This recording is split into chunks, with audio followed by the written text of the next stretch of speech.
Welcome back, ladies and gentlemen, to the Phoenix Fight Garage. I am the Fight Father. We are looking towards UFC 318. We are talking about Dustin the Diamond Poirier's last dance at the Smoothie King Center in New Orleans. He is a native of Louisiana, and supposedly this is his last dance. If this is your first time to the garage, welcome. If it's your 11th, thank you for being here. This is episode 11. We've got major cards, major pay-per-views coming our way, none bigger than this one here tonight. So don't forget, if you are here, you are not only here to have a good time, you're here to learn about the fights, maybe learn something new, but also, like I mentioned, have a good time. So when you hear that noise, you are either taking a puff of something great or you're taking a drink of a brewski or a cocktail. And we're going to get right into it tonight. Welcome back. We are here. We are ready to go. We got Dustin Diamond Poirier and Max Holloway, their second fight behind us rolling. If you didn't know, this is their third time going at it. Dustin has won 2 of them already. Once again, you hear that noise? You're taking a puff. You're taking a drink. Let's get into it tonight, folks. First things first, we're talking about some history of New Orleans. One of the best boxers of all time. His name is Tonzi Canzaneri. He sadly didn't live that long. He was born in 1908, born in Louisiana, but died in 1959, probably because he fought 175 times with a record of 137 and 24 and 10 draws. If you also didn't know, Louisiana is a French state, especially New Orleans being a French quarter city. But New Orleans was founded in 1718 by the French. So it has been around for a minute and has tons of history of boxers, fighters, MMA, brawlers. And tonight we're talking about the great Dustin Poirier. So let's get into it tonight, folks. We are going to get into the main card. We're going to start off with some prelims. Towards the end, we're going to talk about bets, but we are here to have a good time. So without further ado, let's get one more drink in. Keep this cigar alive. Been struggling with that. And let's dive in. First one, put your money on it. Ateba Gautier, the Cameroonian, is 7-1, fighting Robert Valentin, Robzilla, who is 11-5 out of Switzerland. Ateba is 23 to Robert's 30. He is 6'4 to Robert's 6'2. It is switch stance fighters. Robert is coming off a loss, a boring loss to Torres Feni. Ateba Gautier is a KO artist. This is his second fight in the UFC. He fought on Dana White's Contender Series, and his nickname is much better, being the Silent Assassin. I absolutely love Ateba here. I think he's going to knock him out. I think it is going to be an automatic win. And this is Robert Valentine's potentially third straight loss. He might even be cut. Fun fact about Valentine is that he was on the Ultimate Fighter Championship, but he lost to Ryan Loder in season 32. Valentine is orthodox with a record of 11-5, with Gautier being 7-1. I love Gautier. Boom! Next fight, baby. Let's talk about Francisco Prado versus Nikolai Vrensnikov. Vrensnikov is 12-6 to Prado's 12-3. Nikolai is 3 inches taller, but he is 0-2 in the UFC, and he also lost in Dana White's Contender Series. 23 years old is Prado, 35 is Nikolai. Nikolai fights in Sambo style and is from Kazakhstan, while Prado is from Argentina, and surprisingly, his style of fighting is street fighting. So that's interesting. You don't hear that very often. Francisco, only 2 fights in the last 15 months, and both of them were losses. These guys are both orthodox. Francisco has 1 win by KO and all other 3 losses by decision. This is a welterweight bout. This is probably the toughest one on the main card or the prelims to call. It is a coin flip. I am leaning towards Prado, so we'll roll with that for right now and come back to that later in our bets. Boom! Next fight. We've got Marvin, the Italian Dream Vittori, versus Brendan All-In Allen. Marvin is number 10. Brendan is number 11. Allen has a record of 24-7 to Marvin's 19-8-1. Now, you might remember of Marvin. He has fought a lot, and he has fought some great guys. He even fought for the belt once against Izzy. But he is 2-4 in his last 6 fights at the middleweight division. Marvin is 6 feet tall. Brendan is 6'2". Marvin is surprisingly only 31, and Brendan is 29. They both have about the same amount of reach. Marvin is southpaw. Allen is orthodox. Marvin is Italian. Allen is American.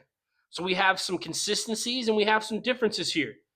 But Marvin has fought some high caliber guys. He has lost to Roman Dolidze, lost to Janin Cannonier, lost to Robert Whitaker, and lost to Izzy twice.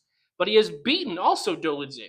He has beaten Costa, who we talk about on the main card later. He has beaten Kevin Holland, also on the card later. And he has beaten Jack Hermanson, which we saw what happened to Jack Hermanson last week or 2 weeks ago to RoboCop.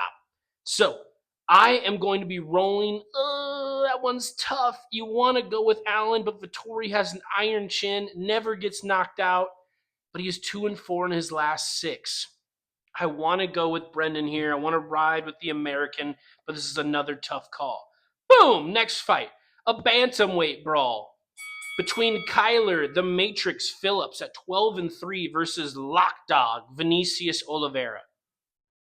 Now, Vinicius is potentially an up-and-comer with a record of 22-3. This is his 3rd fight in the UFC.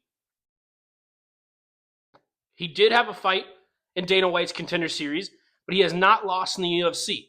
And if you have not seen the clip of him, I'll try to put a picture of it, of him landing a sick knee knockout over Sopai a couple months ago. It is absolutely brutal. He has recently also beaten Syed Nurmagomedov by decision in his last fight. Lockdog fights in a switch stance, 29 years old to Kyler's 30 years old. They're about the same height. Phillips fights orthodox. Lockdog fights at switch. Kyler has a record of 12-3, and he is 6-2 in the UFC. He is 4-2 in his last 6 fights, but he lost to Rob Font last year. But he also beat Pedro Munoz and Barcelos as well. 5 of last 6 for Kyler Phillips went to decision. So this bantamweight brawl should be a quick one, but I'm looking forward to this as it is our last and best prelim. Moving into our main event, folks, we have Michael Johnson, the 39-year-old, versus Daniel Zuherber of Mexico. Michael Johnson, if you didn't know, has been around. He has been in the UFC since 2010. He is 3-2 in his last 5 fights. He has knocked out Dustin Poirier before. He has beaten Tony Ferguson. And being an orthodox fighter, he has been difficult to beat. But he has losses to guys like Khabib, Gaethje, Beneil Dariush, and Nate Diaz. So Michael Johnson has fought some of the best at the lightweight division. So, going up against Zell Huber from Mexico. He won in Dana White's Contender Series. He is 3-2 in the UFC. He is a golden boy, and he has a great record of 15-2. He has a 3.5 reach advantage. He is 13 years younger, 3 inches taller, but he only has 1 fight in the UFC that didn't go to decision. So that guy goes to decision when Michael Johnson's kind of more of a knockout threat. So this could be a fun one to start out the main card. I'm leaning towards Zell Huber. So is Vegas. We'll come back to that in the bets. This is Zell Huber's second only pay-per-view main card appearance. He did lose the first time he was on an official pay-per-view. So we will see how that first fight to start out the main card starts at lightweight. The next fight, a featherweight bout between Dan 50K Ige versus Patricio Pitbull. Patricio is 36-8. He is 37 years old. Dan Ige is 33. Dan Ige is surprisingly the taller guy in this matchup at 5'7" to Patricio's 5'5". Patricio had 17 title fights in Bellator. 17. He went 13-4 in those. He did knock out Michael Chandler at one point. But as we've noticed, Michael Chandler's not as big of a threat as we all thought he was. I think he's 2-4, 2-5 in the UFC at this point. Now, Pitbull, if he loses this one, is he in trouble of being cut from the UFC? Is he potentially going to retire? Will he go back to the PFL or a different fight promotion? We shall see. Dan Ige's last fight, he upset Sean Woodson. Very interesting stoppage, though, on that one. But I will say, Dan Ige, with a 19-9 record and ranked number 12 at featherweight, he has had decisions that have gone to losses, But he has listened to these guys he's fought. Lerone Murphy, undefeated. Diego Lopez, Bryce Mitchell, Mavsar, Emmett. Those are all absolute dogs. And he went to decision with all of them. So he is no joke. I like Ige here, but I understand Pitbull needs a win, and I understand he's also dangerous. But this is a big one. Dan Ige and Pitbull, this is a gatekeeper fight. So will Patricio enter the top 15, or will he continue to fade in the UFC? Boom, moving into our next one. One of our fan favorites here on the Phoenix Fight Garage is Kevin Holland. His last 2 fights, he has won. His last fight, he cemented Vicente Luque in the second round. 3 of his last 4 wins were by submission. He is younger, taller, and a huge reach advantage on Daniel D-Rod Rodriguez. D-Rod is 19-5, 38 years old, 6'1", 2-3 in his last 5 fights. I actually bet against him the last time he fought against Ponzinibbio, and he knocked out Ponzinibbio. So he has had good competition, though. He lost to guys like Kelvin Gastelum, Ian Gary, and Neil Magny. He is on a 2-fight win streak, and man, he is a scary-looking dude, tatted from head to toe. D-Rod is a southpaw. Kevin is orthodox. I love to say that Kevin Holland fights in a kung fu style. It's just awesome. His last 7 fights for Kevin Holland at with a mix of divisions, but now he's at welterweight. He is on last 7, 3-4, 2-fight win streak.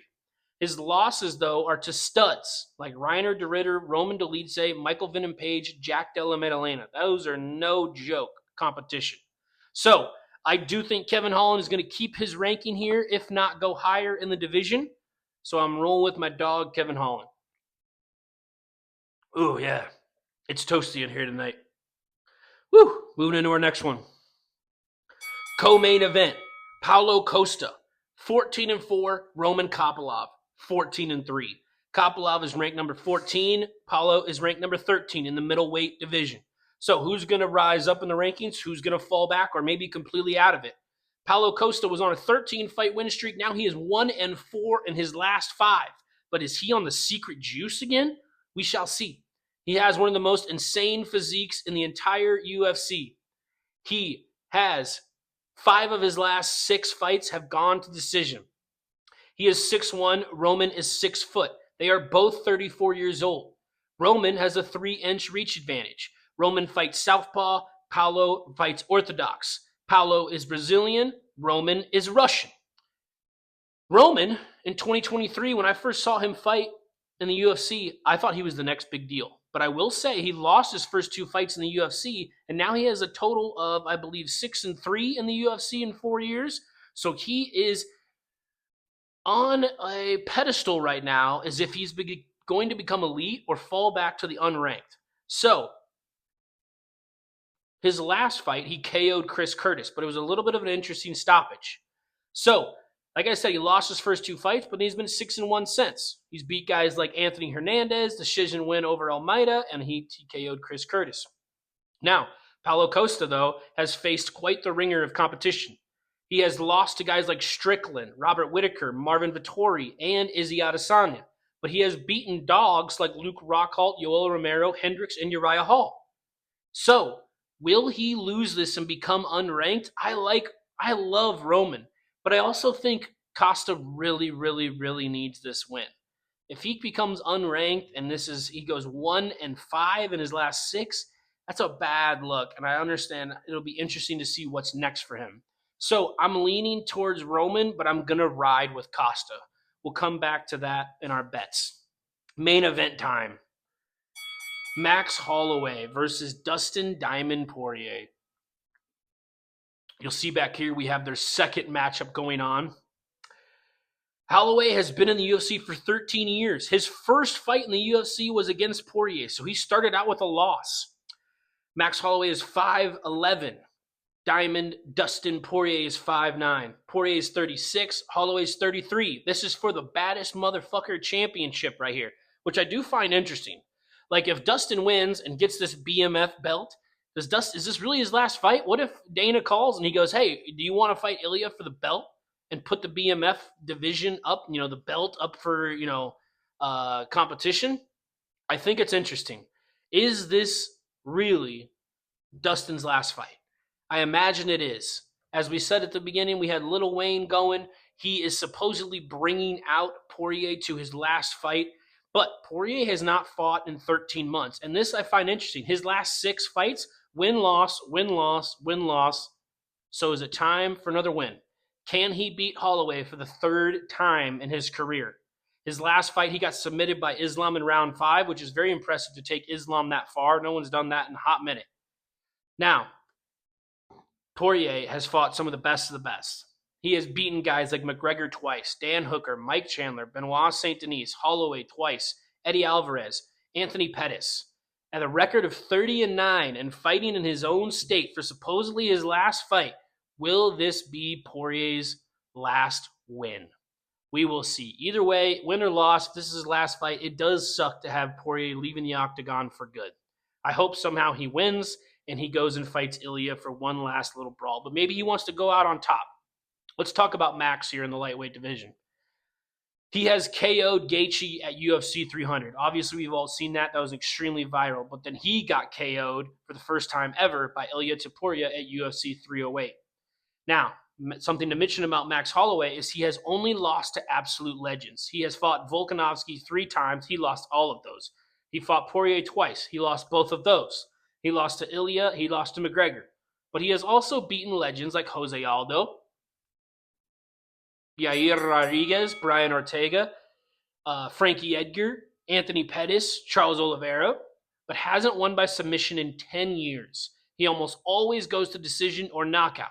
So I imagine this fight will either be going decision or this will be going knockout. Either way, it will be a fun way to send Poirier off into the sunset. Let's talk about some bets, folks. The Phoenix Fight Garage Parlay. Zell Huber, Ige, Kev, Costa, and Poirier.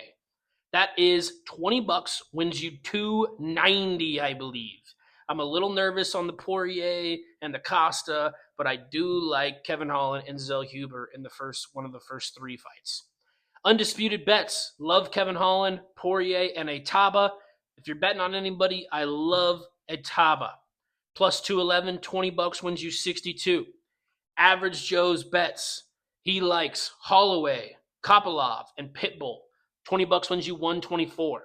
Then the wifey loves Poirier. I should have brought out his hot sauce. I have it in the fridge right now. We've got it multiple times. Poirier by decision, $20 wins you $88. So, great fights, great main card, great prelims, great card. In Louisiana, July 19th, supposedly Diamond Dustin Poirier's last dance. Cheers to him. Cheers to an incredible career. I'm excited to see what happens with him in his future. Like if he does win in an incredible fashion, does he fight again or does he actually hang it up and put his gloves down in the octagon? Glad to have you here. If you've been here for all episodes, this is episode 11. If it's your first time, make sure you subscribe, make sure you like, click that bell so you get notifications when we post polls or we post shorts or classically other episodes. We've got UFC 319 coming. We've got UFC 320 coming soon. I can't wait for any and all of it. I'm watching this card, UFC 318, at a buddy's of mine in the pool with the TV in the backyard. It is going to be fantastic. I can't wait. Put in the comments if you think someone else is winning. Share this video, like it, do whatever you can. I appreciate all the love. Phoenix Fight Garage to you. Cheers.